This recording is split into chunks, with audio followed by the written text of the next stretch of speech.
Alright! So, iba naman ang project namin ngayon. Ito, GPS trackers to. So, ayan, nilagyan na namin ng SIM card. Ayan na. Ayan.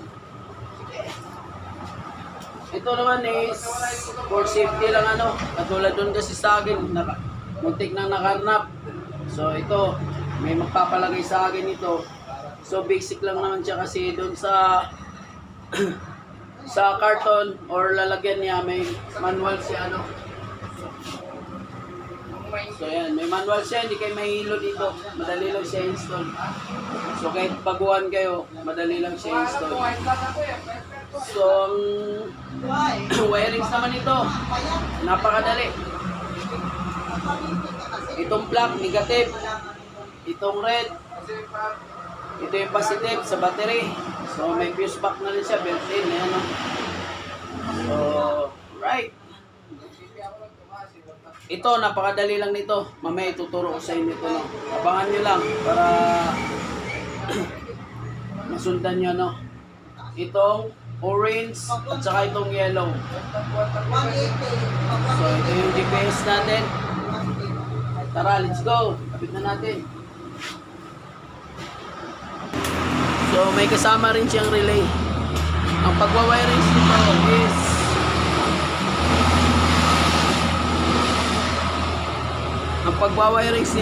nasa inyo na kung magaling kayo mag-isip kung saan nyo i-ano sa wiring sa ano, sa diagram. Ang diskarte naman ito is ang diskarte nito, pwede sa side stand, pwede rin sa susyan. Alright, para madali, sa susyan natin gagamitin to. Tara, let's go. Alright. Para sa hindi pa nakakalam, ang diskarte natin nito, yung number 30, yan. Number 30. Ito yung ilalagay natin doon sa accessories wire ano. So, tandaan nyo to. Accessories wire. Pagsama natin tong orange. Yan na. So, diretso sa susian to. Yan. Doon sa wiring ng susian. Tapos ito diretso to sa output ng accessories wire. Yan. Output ng accessories wire. So hindi ko rin papakita kung saan namin nilagay yung GPS para private lang yun. For safety ng may-ari. So ito naman lagyan nyo rin to sa accessories wire para mag-trigger siya. So yung yellow, lagay niyo sa yellow. Yan. Ganyan ang mangyari dyan. Yan na. Ngayon, paghiwalayin niyo itong susyan yan, no? Yung sakit ng susyan yan, pinaghiwalay ko na yan. Yan, pinaghiwalay ko na yan. Tapos tatanggalin ko rin dito sa kabila. Para ilalagay natin yung dalawang green ano, magkabilaan. So yung ano number 30 dito natin lagay. Tapos yung sa output yung 87 ano, 87A. So alright. Palabas na ng papunta ng supply na yun ng sa accessories wire. Cut muna natin.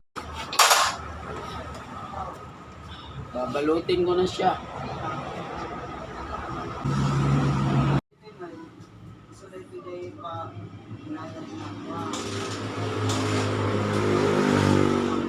Itong number 87 diretso sa output ng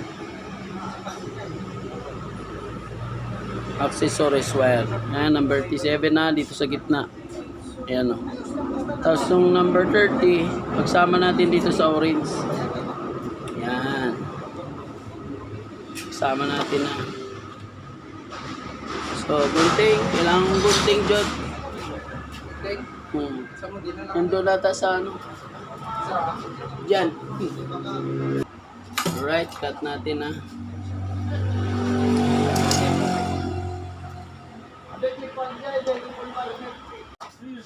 Yan. Tapos 30. Ito natin.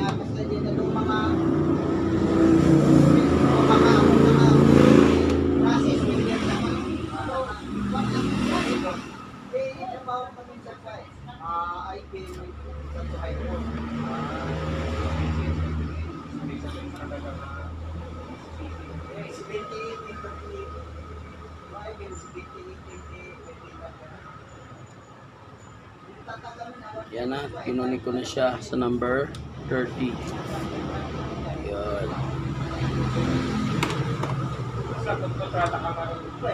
Jod, kuhanan mo ng ano, Jod. Mga ilang meters kaya to? 1 meter siguro. Wire. Ayan, pinalot ko na. Pinagsama ko na yan siya sa orange.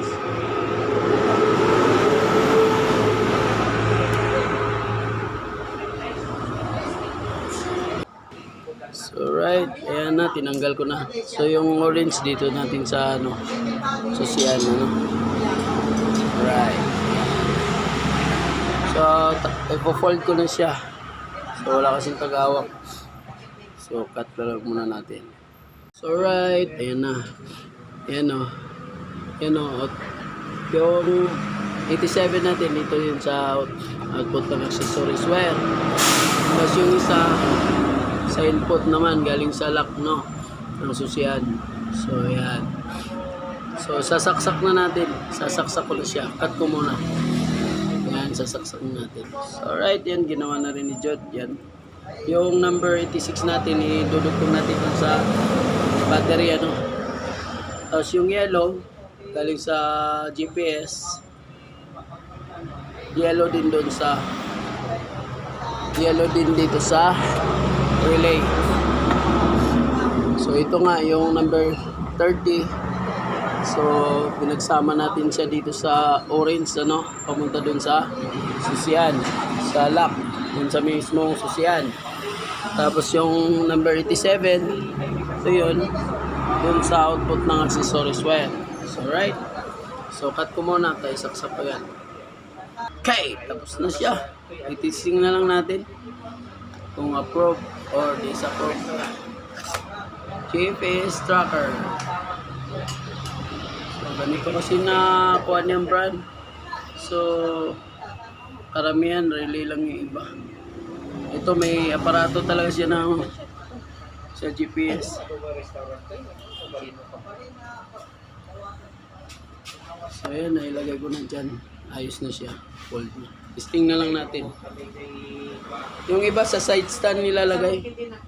So may ibang wirings yun. So hindi natin pwedeng ano lang ngayon sabay kasi.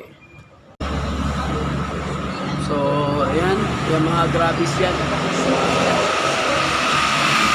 nilagyan natin yung mga grabis. Install sa GPS tracker.